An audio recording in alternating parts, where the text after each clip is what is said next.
저는 소원이 있어요. 성공한 목회자가 되는 것이 결코 아닙니다. 저는 목사가 되고 싶었던 사람이라는 거 아시죠? 전 특이하게 매 맞고 돌아온 사람도 아니고 질질 끌려서 목사 된 사람이 아니고 목사가 되고 싶었던 사람인데 때로는 너무 부족하기 때문에 또 세상의 욕망과 생각들이 자꾸만 들어와요. 저도. 제 꿈은 영적으로 깨어서 우리 하나님 앞에 세상의 지식과 세상의 어떤 수단이 아닌 하나님의 방법으로 목회를 마치고 싶은, 뭐라고 표현을 해야 할지는 모르겠지만은 제 모델은 데이비드 윌커슨 목사님 같은 분, A.W. 토저, 레이븐 힐 같은 사람, 폴 오셔 같은 분, 우리나라로 따지면 이용도 목사님 같은 분, 자기의 생명을 다하여. 근데 쉽지 않아요. 게으르고 악하고 세상이 자꾸만 들어오기 때문에 더 깊이 들어가고 싶은데 말처럼 쉽지 않아요. 때로는 우리 성도들한테 말할 수 없이 미안한 마음도 많습니다. 정말 좋은 목자를 만났더라면 정말 우리 성도들이 더 좋을 텐데 그런 생각도 사실 거의 날마다 합니다. 자, 우리는 지금 마귀의 입장에서 우리를 생각해 보는 거예요. 마귀의 입장에서 우리를 보고 있는 거예요. 이 입장은 대단히 중요해요. 여러분, 사단은요, 절대 조는 법이 없다고 그랬어요. 사단의 장기는 포기할 줄 모른다. 우리는 이렇게 딱 하다가 실패하면 움찔거리거든요. 한번 망신당하면 그거 하고 싶지 않거든요. 한번 지고 나면 다시 회복돼가지고 그걸 시작하는데 엄청난 에너지가 들어가고, 글쎄요, 다시 시작하는 거 쉽지 않을 거예요. 근데 마귀는 체면도 없고 자존심도 없고 지치는 법도 없고 자는 법도 없어요. 왜? 영물이니까. 영물이라. 한번 졌다고 해서 끝나는 게 아니에요. 예수님께 패배했다고 해서 영원히 없어지는 것도 아니에요. 제자들을 공격해요. 제자들한테 패배했다고 해서 마귀가 또 떠나가는 것도 아니에요. 교회들을 공격해요. 이처럼 마귀는 우리가 조금 전에 승리했다 할지라도 지금 패배할 수 있어요. 오늘 이 밤에 우리가 멋지게 예배드리고 집에 가서 팍 쓰러져가지고 우리가 내일 아침에는 하나님이 있네 없네 그렇게 말할 수 있는 존재예요. 자기 집을 바치고 자기의 전세산을 바치고 자기의 생명을 다하도록 성전 건축을 딱 켜놓고 건축 예배 드리면서 시험 들어서 팍 뛰쳐나갈 수도 있어요. 이것이 우리 인간이고 사단의 공격이라는 걸 알아야 돼요. 이건 제가 아주 작은 예들을 몇 가지 이야기하는 것뿐이에요. 이건 뭐 수백 수천 가지가 응용되고 복합되고 해가지고 우리를 공격하겠죠. 자, 오늘 세 번째 사단의 전략, 강단, 즉 설교에서 불을 꺼버리게 하라. 이게 마귀의 전략. 이렇게 보는 거예요. 우리는 여러분 무엇을 위해 존재합니까? 잘 따져보십시오. 10년 전의 모습과 여러분의 모습 속에 비전은 바뀌었는가? 10년 전에도 집 한 채 사는 게 꿈이고 10년 동안 계속 기도해요. 집 한 채 사는 게 꿈이라. 근데 거의 샀어요. 이제 조금만 지나면 집 한 채 살 것 같아. 그것이 과연 우리가 살아가야 할 길입니까? 아니는 거예요. 우리 인생이 그렇게 비참하게 맞췄어야 되겠어요? 아니라는 거예요. 우리는 무엇을 위해 존재하는가? 우리 교회는 과연 무엇을 위해 존재하는가? 여러분 가정은 무엇을 위해서 존재하는가? 이것을 정체성이라고 그래요. 조금 유식한 말로 정체성. 쉽게 말해볼까요? 당신 정체는 뭐냐 이거예요. 정체가 뭐냐? 정체성이라는 말은 이런 뜻이에요. 어떤 존재가 형편이나 상황에 따라 흔들리지 않고 어떤 존재가 형편이나 상황에 따라 흔들리지 않고 본질적으로 갖고 있는 특성, 이걸 정체성이라고 그러는 거예요. 비바람이 불고 태풍이 불고 화재가 나도 그 길을 가는 거, 이게 정체성이에요. 교회 위기가 오고 교회가 무너지고 교회가 어떤 시련을 닥쳐도 끝까지 포기하지 않고 어떤 목표를 가지고 달려가는 거. 어떤 목회자가 시련을 받고 유혹을 받고 넘어지고 자빠지고 쓰러지고 병에 질병이 와서 죽을둥살둥해도 끝까지 포기하지 않고 하나님 앞에 그걸 부르짖을 수 있는 그거 하나, 그것이 뭐냐? 그걸 정체성이라고 그러다.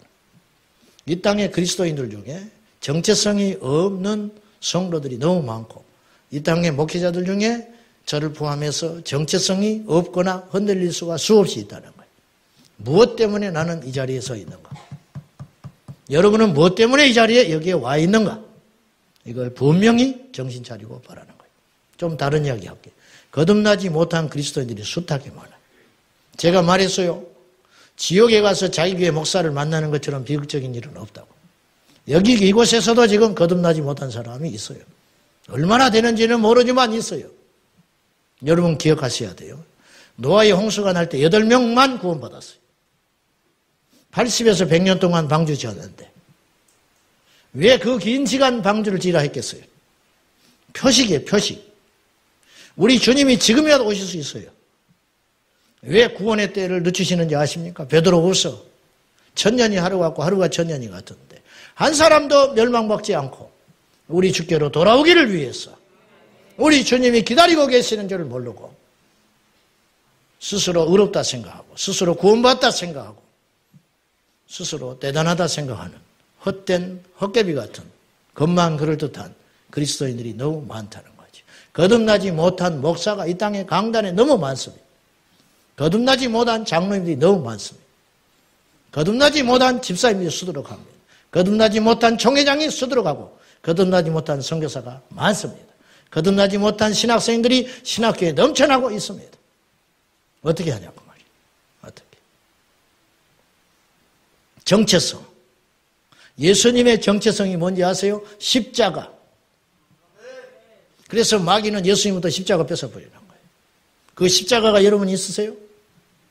십자가 없으면 열심히 있는 거 필요 없어요. 십자가 없이도 기적이 일어납니다. 거짓 선지자. 주님의 종말이 다가올 때, 재림이 다가올 때 뭐라 했어요? 얼마나 큰 표적을 내리는지 하늘에서 불을 내린다는 거예요. 영적인 불을 안수해서 주는 목회자는 있어요. 그러나 실제로 불 내리는 사람은 엘리야 외에는 없었어요.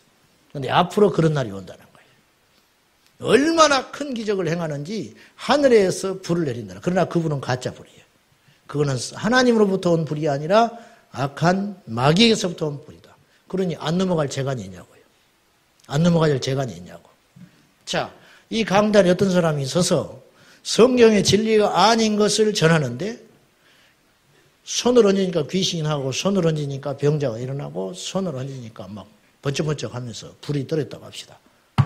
그 사람의 말을 안 믿을 재간이 있냐고 말이에요. 이런 날이 온다는 거예요. 이런 날이. 그러니까 자기도 속아. 듣는 자도 속아. 이런 사람을 일컬어서 마태복음 7장에 경고했지요. 나더러 주여 주여 하는 자가 다 하나님 나라 이룰 것이 아니다. 그날에 많은 사람들이 주님의 이름으로 귀신을 쫓았습니다. 주의 이름으로 능력을 행했습니다. 근데 다 필요 없다. 이 불법을 행하는 자들아 나는 너희를 알지 못한다. 그 이름들이 하나님의 생명책에 없는 거예요. 여러분의 이름이 생명책에 있어요? 있어요, 없어요? 이거는 아멘 한다고 될 일도 아니고 아멘 안 한다고 될 일도 아니에요. 사실. 없는 이름이 이 시간에 아멘 목 터지게 한다고 해서 이름이 쓰여질 일도 없는 것이고 아이고 나는 좀 그러네. 그렇다고 해서 그 이름이 없어지는 것도 아니에요. 이건 사실. 그러면 이게 따져봐야 돼요. 느닷없이 어떤 놈이 1등하는 법은 없어요. 시험 봐서. 무슨 말인지 아세요? 시험 보기 전에 한 학기만 지나면 한 번만 시험 보고 나면 아 이번에 시험 누가 1등 하겠다. 1등이 2등 되는 수도 있고 3등 1등 되는 수도 있어. 그러나 50등 1등 하는 일은 없어요. 한 번도 없어 그런 일은. 그거는 이상한 일이에요. 그거는 부정부패가 있는 거예요. 하나님의 나라는 꼼수가 없지요. 무슨 말을 하느냐. 거듭난 사람은 삶의 열매가 있다. 거듭난 사람은 삶의 열매가 있어 평소에 예수 믿는 사람다워야 주님 오실 때 휴거가 되고 죽으면 천국을 가는 것이지. 전혀 그런 예수 향기, 예수 냄새 안 나는데 어느 날 휴거가 되고 어느 날 천국 가고 그런 일은 없다. 이 세상에는 그런 일이 종종 일어날 수 있어요. 사람을 속일 수 있으니까. 사기꾼인데 대통령이 될 수 있고 사기꾼인데 대단한 도덕군자처럼 사람들한테 상도 받고 인정받을 수 있을지 몰라요. 죽고 난 다음에 보니까 밝혀졌어. 그럴 수 있어. 그러나 하나님 나라에는 그런 일이 0.001%도 없어요. 억울하게 지옥 가는 사람 없고 요행으로 천국 가는 사람도 없어요. 하나님은 왜 공의로운 분이시니까. 없죠. 그런 일이 어떻게 있겠어요. 그러니까 여러분의 구원을 분명히 진단해라. 정확하게 해볼 필요가 있다는 거예요. 십자가를 예수님께로부터 뺏어버리는 것이 마귀에게는 지상 최대의 숙제였어요. 근데 실패했죠. 실패했어요. 그래서 주님이 구원을 이루신 거예요. 자, 우리에게 정체성이 뭐냐? 목사의 정체성이 뭐냐? 목사의 정체성. 설교는 왜 하느냐? 강단은 못하는 곳이냐? 목회자인가 강연자인가? 설교인가 교육인가? 우리는 예배자인가 관객인가? 따져보라는 거예요. 따져보라. 교회 일하러 오지 마라 그랬어요. 교회는 기도하고 회개하고 찬송하고 예수님 만나는 것이에요. 만나는 것이. 우리 교회 집, 차 운전하시는 분들 계시거든요. 한 번도 안 들어와요. 예배드리러 안 들어와. 제가 말했지요. 그분 중에 15년 전에 내가 만난 사람이 있었어. 많이 늙으셨더만. 15년 전에 이곳에서 교회 집차 운전하셨어요. 제가 그분 욕하는 게 아니에요. 우리가 이거밖에 안 된다는 거예요. 내 한계. 교회 와서 차 마십니다. 교회 와서 밥 먹습니다. 3층에 가서 커피 드셔요. 근데 예배당에는 안 들어와. 그 차 운전해. 왜? 돈 때문에. 돈 때문에. 그러니까 우리도 책임이 있는 거예요, 지금. 그들에게 복음 전할 엄도 안 내고 있잖아. 그러니까 우리가 지금 뭔가 정체성이 잘못되어 있다는 거예요. 우리가 뭐 때문에 이곳에 왔는가? 뭐 때문에 우리가 교회를 다니는가?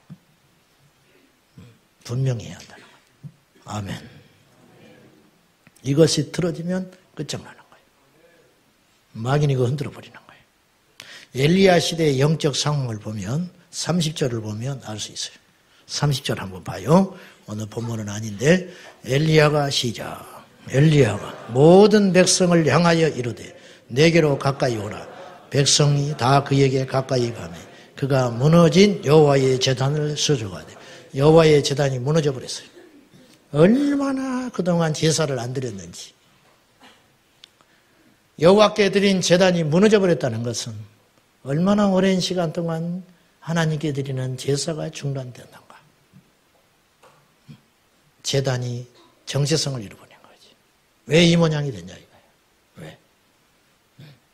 무너진 제단, 무너진 강단. 무너진 강단.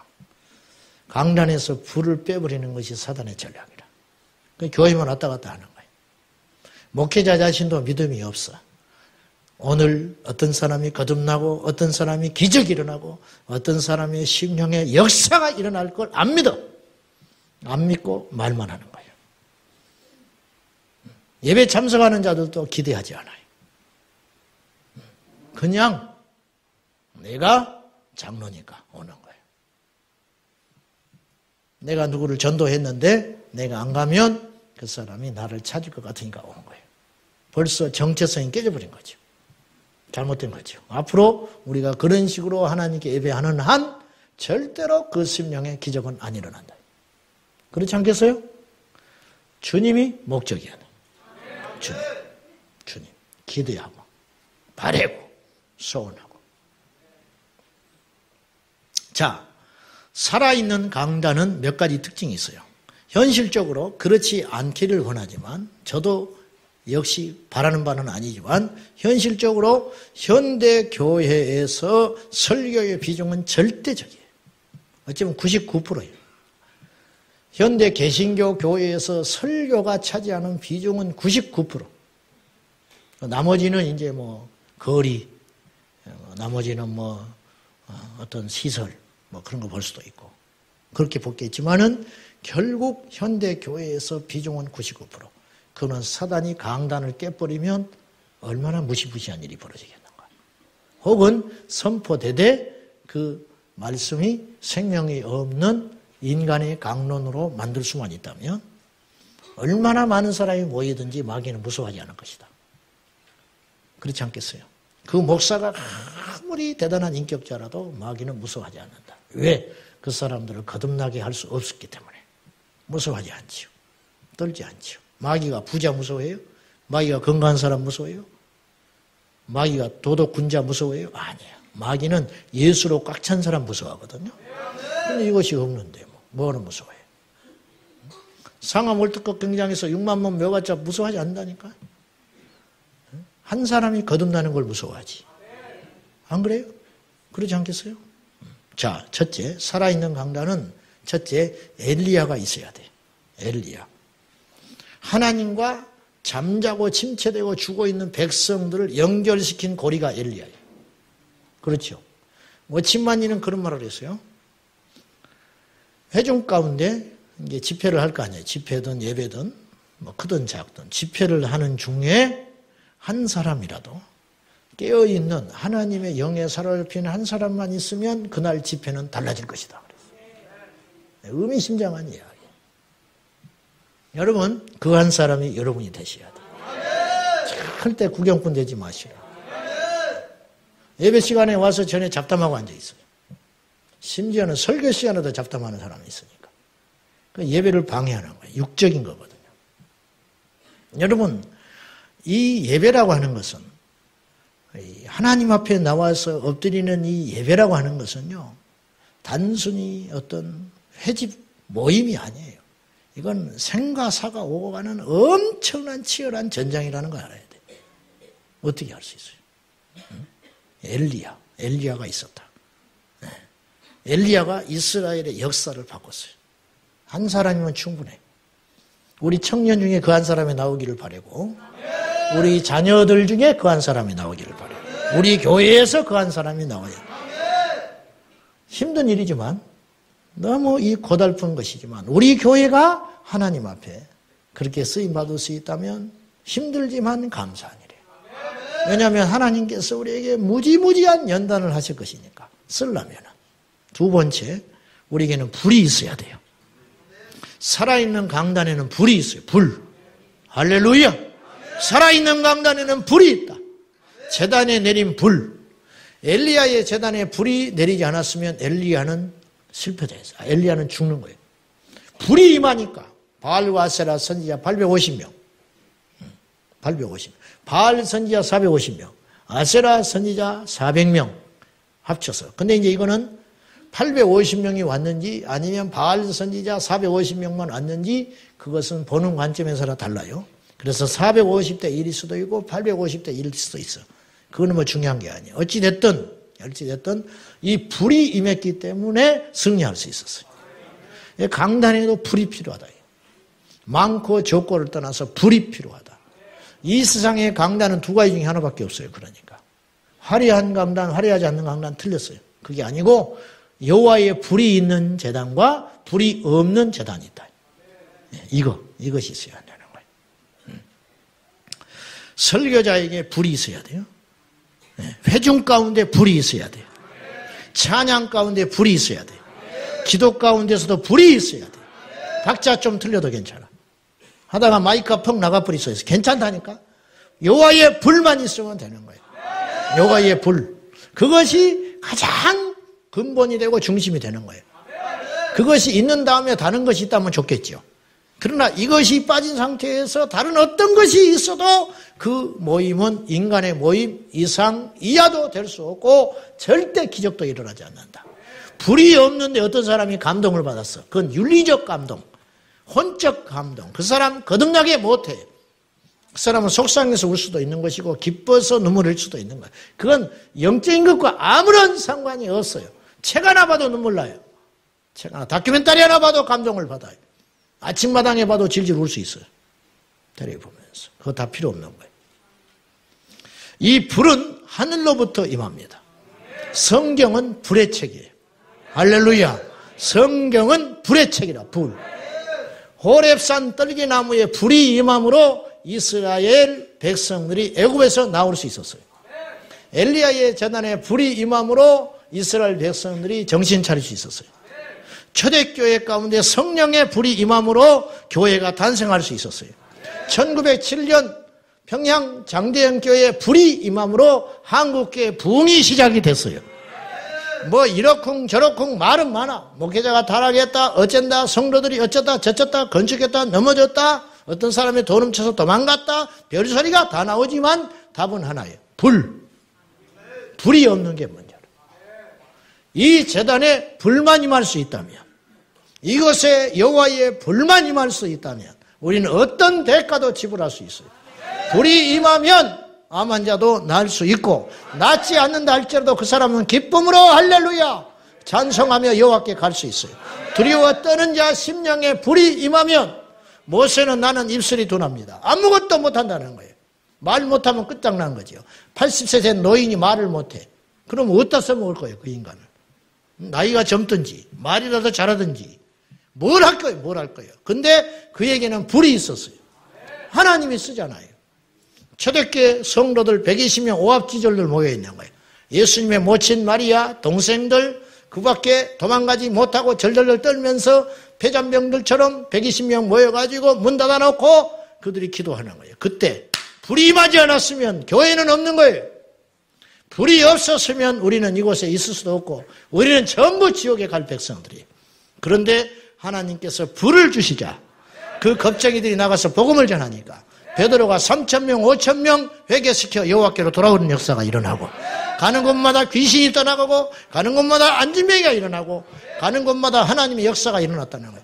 주님과 동행할 때도 그런 일이 없었는데, 예수님만 했지 제자들은 그런 일 못했는데 어째서 이런 일이 일어났냐면 그 불, 그것 때문에. 그러므로 이 강단에 불이 있어야 한다는 거예요. 여러분이 기도해야 한다면 이 강단에 불을 내려달라고 기도해야 된다고 말이에요. 한국 교회에 식어버린 강단에 불이 임하도록 기도해야 된다고 말이에요. 할렐루야. 이따가 우리가 기도할 때 다른 어떤 것보다 큰 걸 기도하면 작은 건 해결돼요. 그의 나라와 그의 의를 구하라. 그래야 하면 이 모든 것을 너에게 더하시리라. 한 가지만 구하면 돼. 목사님들이 타락하지 않게 해달라고, 목사님이 목사님들이 정치에 뛰어들지 않게 해달라. 그런 기도 필요 없는 기도예요. 목사들의 심령에 불을 내려달라고, 강단에 불을 내려달라고. 그러면 해결하는 거예요. 그러면 담대함이 오는 거예요. 정신 바로 들게 되는 거예요. 생명 임하게 되는 것이죠.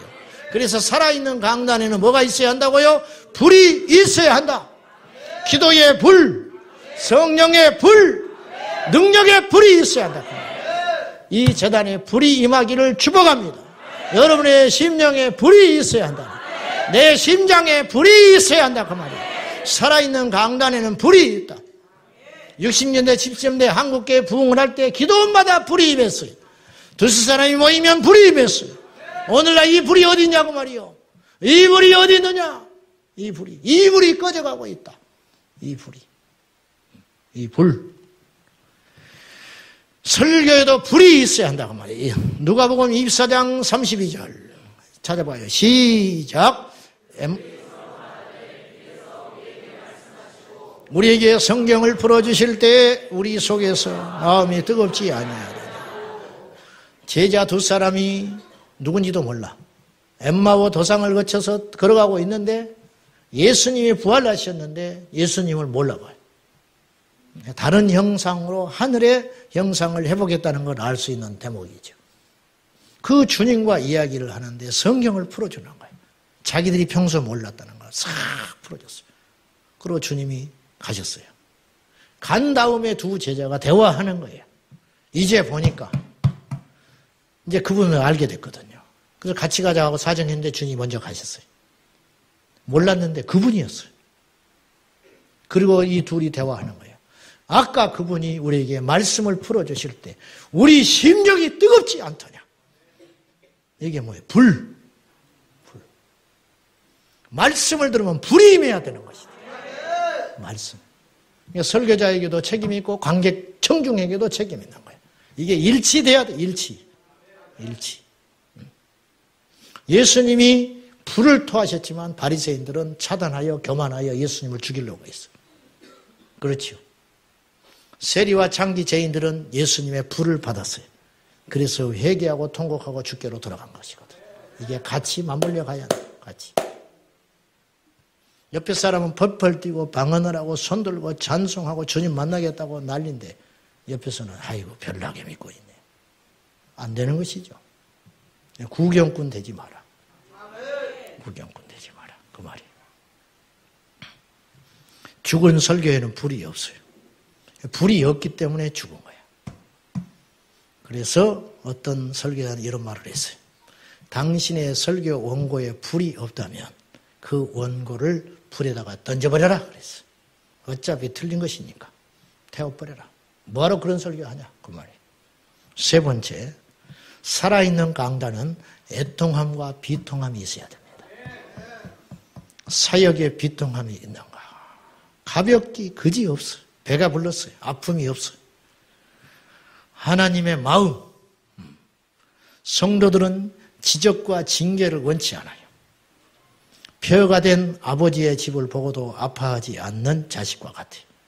하나님을 향한 제사가 중단되었음에도 불구하고 엘리야 시대의 이스라엘 백성들은 패역해서 바알과 아세라 신상 앞에 가서 복을 빌고 있었어요. 비통함이 없는 거예요. 애통함이 없는 거예요. 이거는요 정말 위험한 일이에요. 오늘날 교회 재단은 무너지고 있고 청중들은 더 이상 회개하지 않으며 교회는 그 생존을 위해서 근근히 마치 의식을 잃은 환자가 중환자실에 들어놔가지고 닝겔로 목 들어가지고 겨우 근근히 숨만 헐떡거리고 있는 중환자처럼 이 땅의 교회는 영향력도 없고 능력도 없고 복음의 열정도 사라져버리고 있어요. 왜 그런가? 애통함과 비통함이 없는 거예요. 멸망받은 자들이 와서 앉아있는데 거듭나지 못한 자가 와서 앉아있는데 그 사람을 향하여 당신 지옥 간다고 말하지 못하는 강단, 애통함과 비통함이 없는 강단. 무슨 필요가 있냐고 말이에요. 무슨 필요.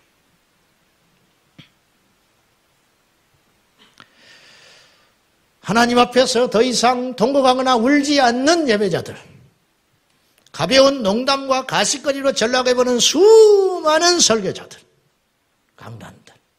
몇 년 전에 수술을 하다가 농담하고 수술을 하다가 뭐 음식 시켜 먹고 발칵 뒤집힌 적이 있어. 생명을 가지고 장난하면 안 돼요. 데이빗 윌커슨 목사님이 이런 말을 했어요. 요즘에 교회 학교에서, 요즘이라 해봐 수십 년 전에, 지금은 더 그래.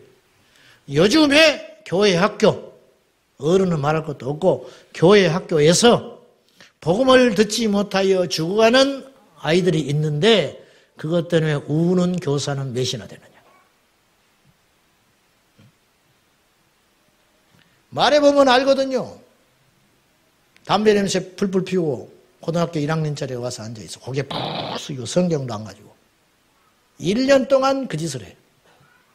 얘는 지옥 갈래요. 담배를 피우기 때문에 지옥 가는 게 아니고 예수의 생명이 있다면 그렇게 못하는 거거든. 그렇지 않아요? 율법이 아니라니까요. 이건 분명히 지금 죽으면 지옥 가. 근데 교사는 울지 않아요. 오히려 마음속에 어떤 생각이 드냐면 아이고 얼른 1년이나 끝내자. 이놈의 시기 교회 안 오면 좋겠네. 애통함과 비통함이 없다. 주구하는 영혼을 향하여 애통함이 없고 비통함이 없는 강단. 이것이 죽어버린 강단이라는 거예요. 이것이 죽어버린 강단이다. 미국에서 있었던 일인데 고기잡이 하던 낚시꾼이 옆에서 어떤 사람이 물에 빠져 죽고 하는데 낚시질만 했어요. 안 살려주고. 그 사람 자식이 낚시꾼을 소송을 했어요. 자기 아버지 살려주지 않았다고. 법정에 갔는데 무죄. 네, 무죄는 무죄야. 왜냐? 이 사람이 밀어버린 것도 아니고 나는 이 사람을 살려내야 할 거 의무도 없다. 변호사가 주장하니까 법적으로 이것에 대해서 죄를 내릴 수는 없었어요. 판사가 이렇게 말했어요. 당신은 법적으로는 죄인 아니다. 범죄자 아니다. 그러나 사회 통념으로 당신은 평생 죄인으로 살아야 할 것이다. 양심의 법에 의해서 그렇게 이야기했어요. 여러분, 교회에 오는 불신자가 교회에 있어요. 옆자리에 앉아서 지옥 갈 사람이 졸고 앉아 있는데 시간만 때우는 자들을 향하여 침묵하는 것은 죄가 아니에요. 세상에 무슨 죄야 그게. 그러나 하나님 앞에는 죄야. 하나님 앞에는. 그 사람이 지옥 간다면 그 책임은 누구에게 있냐 이거예요. 그래서 살아있는 강단은 피냄새가 진동하는 거예요. 살아있는 강단은 마귀와의 전쟁으로 인하여 긴장감이 팽팽하고 생가사가 오가는 시간인 거예요. 36절, 37절 한번 볼까요? 37절부터 봅시다. 37절 시작. 여호와여 내게 응답하옵소서. 내게 응답하옵소서. 이 백성에게 주 여호와는 하나님이신 것과 주는 그들의 마음을 되돌이키심을 알게 하옵소서. 이 기도는요 길게 한 기도가 아니에요. 그러나 생명을 건 기도예요. 불이 임하지 않으면 자기가 죽어. 불이 임하지 않으면 내가 하나님의 종인 것이 증명할 길이 없어요. 불이 임하지 않으면 무너진 제단을 더 이상 수축하는 건 의미가 없어요. 불이 임하지 않으면 이 병든 이스라엘 백성들을 살려낼 방법이 없어요. 바알과 아세라 선자들 이길 힘이 없고 온 이스라엘 곳곳에 세워진 산당을 해칠 수 있는 힘도 없는 거예요. 생사를 건 아주 강력한 기도. 애통함과 비통함과 절박함과 그 모든 것을 실어서 길게 기도하지 않았다고 그랬어요. 짧지만 강력한, 짧지만 자기의 전부를 건 엄청난 기도.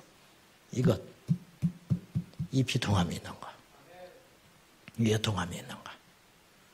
그 말입니다. 예배에 참여하는 모든 성도들도 긴장해야 됩니다. 아멘.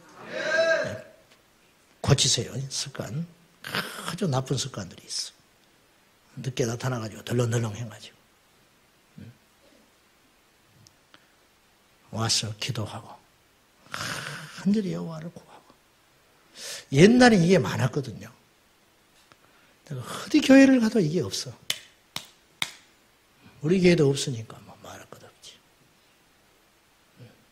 옛날에는요 예배 전이 되면 다 무릎 꿇고 기도하고 있었어요. 옛날 교회는 그랬어. 엄중함이 흘렀어. 요새는 가볍고 천박하기가 짝이 없어요. 회중 가운데. 무슨 불이 있어요. 무슨 기대감이 있어요. 무슨 능력이 있어요. 무슨 사모함이 있어요. 무슨 애통함이 있어요. 때우다 가는 것인데. 네 번째, 살아있는 진짜 강단은 원색적이고 직접적인 복음이 증거될 수 있어야 돼요. 예수님, 초대교회 사도들의 메시지와 그 사도들의 계승자들은 하나같이 똑같은 메시지를 던졌어요. 회개하라. 천국이 가까이 왔다. 깨어 있으라. 십자가를 져라. 죽으라. 그 메시지, 똑같은 메시지. 누가복음 9장 23절 시작. 또 무리에게 이르시되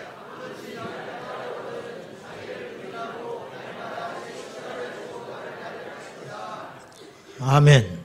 여기서 무리라는 말은 명심해야 돼요. 제자가 아니에요.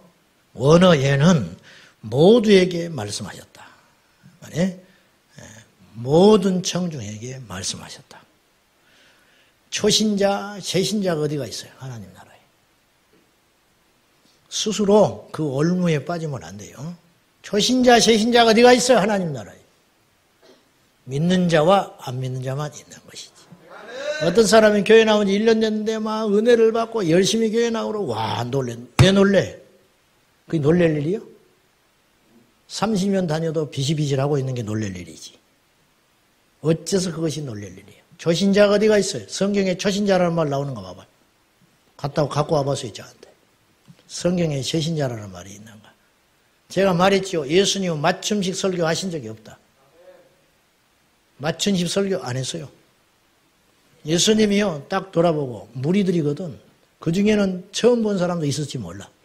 제자들에게 하신 말씀이 아니에요. 이 말씀은 누구든지 나를 따라오거든 자기를 부인하고 제 십자가를 지고 날마다 나를 쫓아와라. 이 말씀은 훈련된 제자들에게 하신 말씀이 아니에요. 무리에게 하셨어. 무리는 이리저리 휘둘리는 청중이잖아요. 아침에 박수 쳤다가 저녁에 침 뱉고 도망가는 사람들이 무리들이에요. 그런 사람들을 향하여 우리 주님은 똑같이 제자들에게 하신 말씀과 같이 똑같이 세 가지 걸 요구했어요. 너 부인해.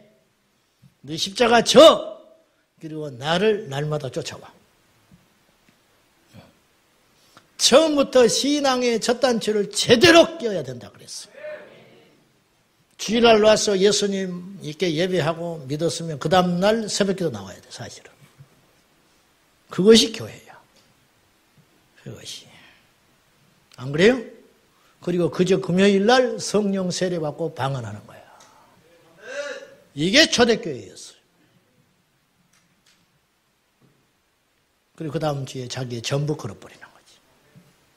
무슨 훈련을 받아야 하고 뭐 어쩌고 저쩌고. 그래가지고 언제 하나님 나라에. 오직 성령이 너에게 임하시면. 무슨 배려를 그렇게 많이 하고 난. 원색적이고 직접적인 복음. 여러분, 우린 다 죄인이에요. 죄인이고 흉악한 죄인. 모두 회개해야 돼. 우린 다 지옥에 갈 자였어요. 돌이켜서 여호와께 나와야 돼요. 무슨 위로를 받아? 무슨 위로를 받아? 무슨 격려를 받아?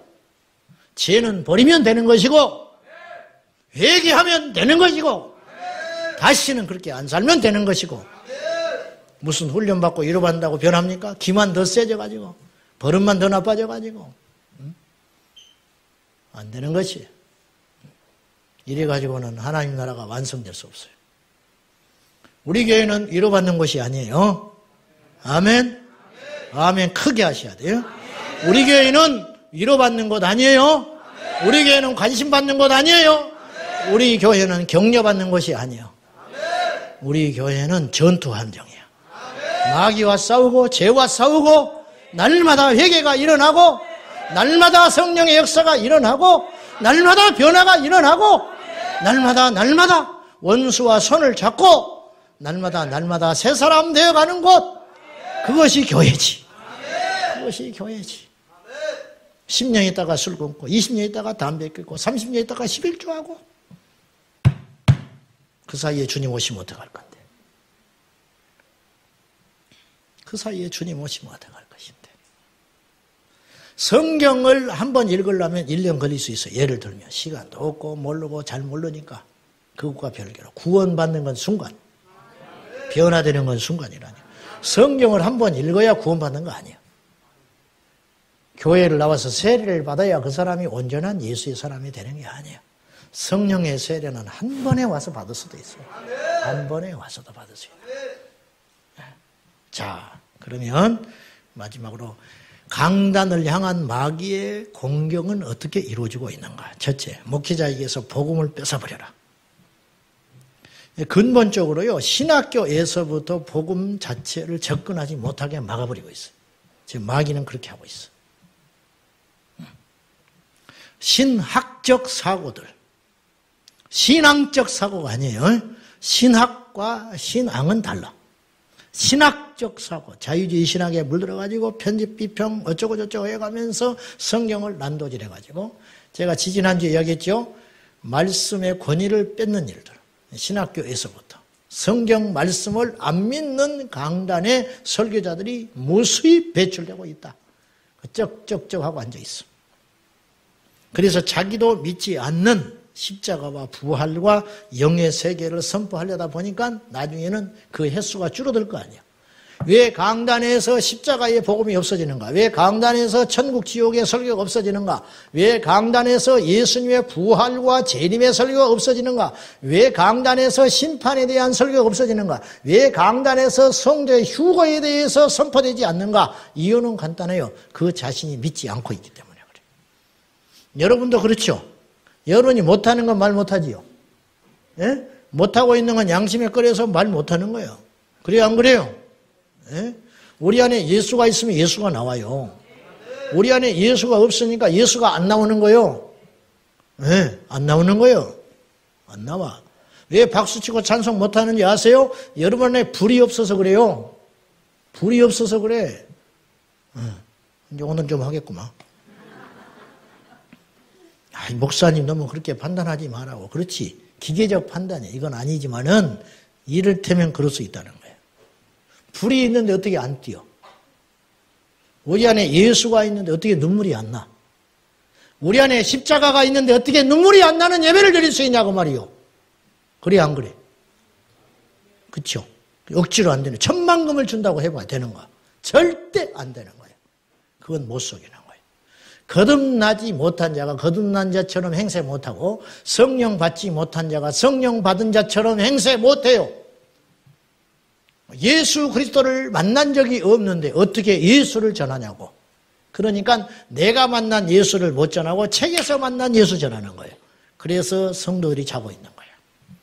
이게 이제 목회자에게서 복음이 없어지는 거죠. 그리고 반드시 대체물이라는 게 나와요. 무슨 말이냐? 왕이 없으면 영의정이 왕의 노릇해야 할 거 아니에요. 그 아들이 하든지. 남자가 없으면 여자가 그 일을 해야 할 거 아니에요. 큰 놈이 사라지면 둘째 놈이 그 일을 해야 할 거 아니에요. 이게 이 세상의 이치예요. 강단에서 복음이 없어지니까 어떤 일이 벌어졌느냐. 이 복음을 대체하는 것들이 서서히 들어와가지고 딱 자리 잡게 됐어요. 처음에는 깜짝 놀랐지. 뭐 이래도 되나? 근데 이것이 너무 많아지니까 너무 오랜 시간 동안 계속되고 반복되고 집요하게 시작되니까 나중에는 어떤 일이 벌어졌느냐? 그것이 KS가 돼버렸어요. 그래서 오늘날은 어떻게 됐느냐? 예수님의 재림과 부활을 선포하고 천국과 지옥을 선포하면 뭐라고 그러냐면 대본에 나오는 말이 극단적이다. 그렇게 이야기해요. 예수님은 엄청나게 극단적인 분이에요. 예수님 입만 열었다면 천국 이야기한 거예요. 천국 비유. 계속 성경 보세요. 사복음서에 예수님 입만 열었다면 천국, 입만 열었다면 십자가, 입만 열었다면 죽어라, 죽어라, 죽어라, 죽어라. 입만 열었다 하면 내가 곧 죽을 것인데 성령이 오신다. 계속 그 이야기만 하시는 거예요. 주님이 그랬잖아요. 입만 열면 내가 너희들을 불화시키러 왔다. 며느리는 시어머니, 부모는 자식은 며느리와 시어머니가 쌈시키러 왔다. 도대체 이해 안 되는 소리만 계속 주님이 하시는 거예요. 얼마나 비상식적이고 극단적이냐고 말이요. 그런데 이 말씀들이 우리 영을 살리는 것이에요. 복음이기 때문에. 복음은 여러 가지로 말을 할 수 있지만 한마디로 말할 수 있어요. 우리를 살리는 것. 이해가 안 돼도 상관없어. 내가 그렇게 못 살아도 상관없어. 내 영이 먹고 살 수 있는 거, 그것이 복음이에요. 그러니까 극단적으로 이야기하면 제가 매주 다른 메시지를 전한다고 해서 여러분이 변하는 게 혼은 변해. 도덕적으로 윤리적으로 깨달아지고. 그러나 십자가가 빠져버리고 주님의 진정한 복음의 메시지가 빠져버린다면 우리 영은 거듭나지 못할 거예요. 반대로 매주 내가 똑같은 소리만 해. 십자가, 부활, 천국, 지옥, 재림 이 소리만 계속 해버리면 여러분은 지치겠죠. 지쳐. 뭐 또 그 소리야. 그러나 여러분의 영은 살아. 왜? 복음을 들었기 때문에. 할렐루야. 이 복음을 빼앗아 버린다. 마귀의 전략. 이 복음을 빼앗아 버린다. 어떤 개인이나 공동체든지 진짜가 빠지면 그 자리를 대신하는 대체물이 등장하는데 예를 들면 예배는 미사로 변질해 버렸어요. 중세에 와서. 말씀은 강연이 됐어요. 성령의 역사는 인간의 지혜와 사람의 일로 바뀌었어요. 영적인 능력은 힘없는 이론으로 대신했어요. 내세, 즉 천국과 지옥의 메시지는 현세적인 복의 이야기로 자리를 딱 잡았어요. 분별이 안 되는 거예요, 우리가. 여러분, 이 땅에서 하나님이 잘되게 하십니다. 하나님이 여러분 도와주십니다. 아멘이 어떻게 안 나와? 어떻게 안 나오냐고. 틀린 소리가 아닌데. 좋은 소리인데. 문제는 그 빈도수가 너무너무 많이 차지해버렸다는 거예요. 그 결과 천국의 소망과 하나님의 심판은 확 사라져버리고 마는 거예요. 그러니까 우리에게서 복음이 없어져 버리는 것이죠. 복음은 우리를 살리는 거예요. 우리를 살리기 위해서는 회개가 필요해요. 회개하기 위해서는 통렬한 죄에 대한 고백과 죄에 대한 지적이 있어야 되는 거예요. 이것이 안 되는 거죠. 이것이 안 되는 거예요. 예수가 복음이요. 누구든지 주의 이름으로 부른 자는 구원을 얻으리라. 네. 고린도전서 2장 2절 시작. 내가 너희 중에서 예수 그리스도와 그가 십자가에 못 박힌 것 아무것도 알지 아니하기로 작정하였습니다. 작정했다, 결심했다, 애썼다. 다른 것을 자꾸 전하고 싶은 욕망이 생겨난 거예요. 사람들이 싫어하니까. 그러나 바울은 이것과 싸웠어요. 예수 그리스도와 그가 못 박히신 십자가 외에는 알지도 않고 전하지 않으려고 내가 얼마나 싸우고 애써왔는지 아느냐? 마귀의 공격에서. 두 번째, 강단에서 불이 꺼지게 하라. 이게 마귀의 전략. 기도에 불이 꺼지게 하고 성령에 불이 꺼지게 하고. 이렇게 하는 방법이 있는데 중보의 기도가 사라지게 하면 돼요. 설교자를 비본질적인 일에 매진하게 함으로 강단에 불이 꺼지게 해버리면 되는 거예요. 여러분, 기도를 쉬지 마시오. 한국교회를 위한 기도가 쉬어서는 안 돼요. 이 강단을 위한 기도가 쉬어서는 안 돼요. 목회자를 위한 기도가 쉬어서는 안 돼요. 그 사람이 이뻐서 그러는 게 아니라니까요. 절대 그 사람이 잘나서 그러는 게 아니에요.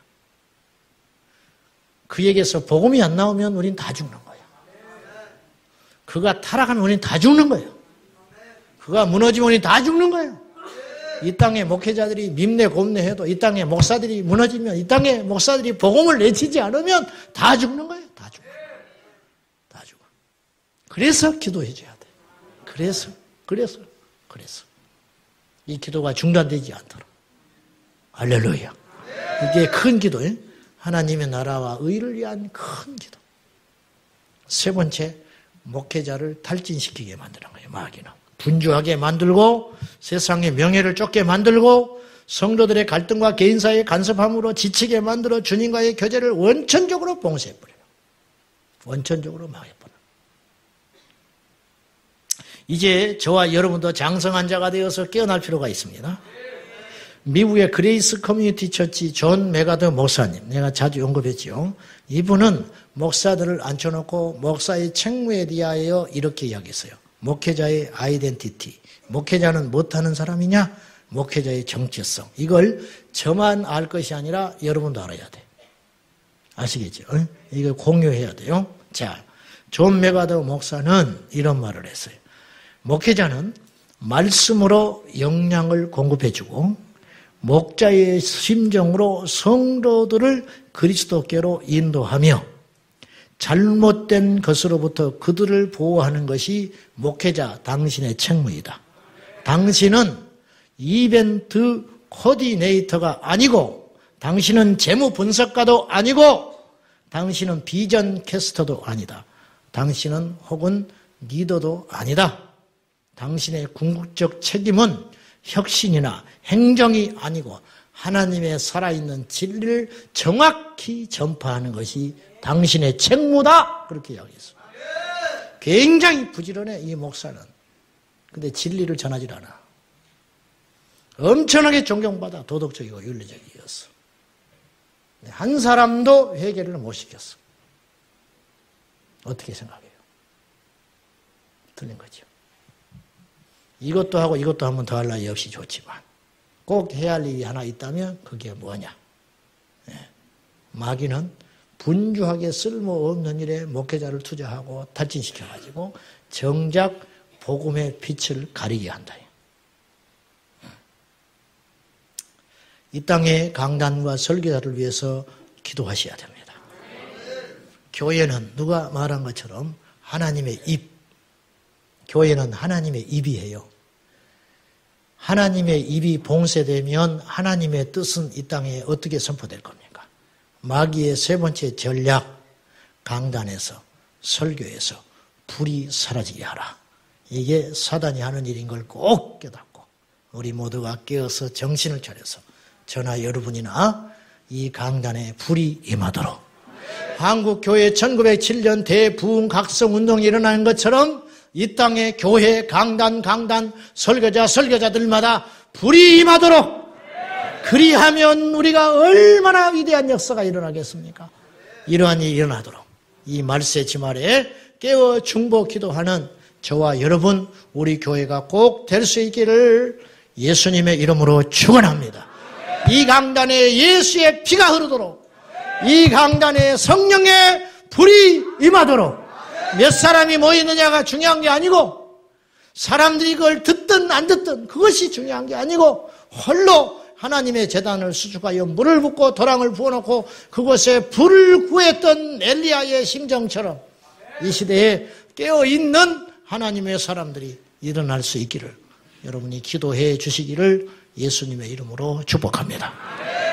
기도하십시다. 하나님 아버지, 이 강단에 불을 내려 주십시오.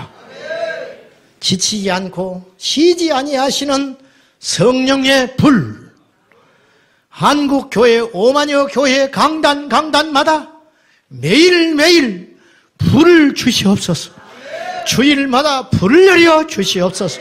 인간의 윤리와 도덕과 가십거리와 농담이 아닌 생과 사를 다루는 생명의 역사가, 십자가에 피 묻은 복음이, 마귀와의 전쟁을 할 수 있는 전략들이, 다시 오실 우리 주님을 기대하는 복음의 능력들이 곧 죽을 자처럼, 그 죽은 자들이 천국과 지옥을 대면해야 할 자처럼 강단에서 단 하루도 쉬지 않고 천국과 지옥의 복음의 메시지가 선포되게 하여 주셔서, 주님, 이 세상 우리 이 땅의 모든 교회마다 매주마다 눈물이 있는 예배, 불이 있는 예배, 애통함이 있는 예배, 회개가 있는 예배, 하나님의 영이 임하는 예배가 되게 하여 주시옵소서.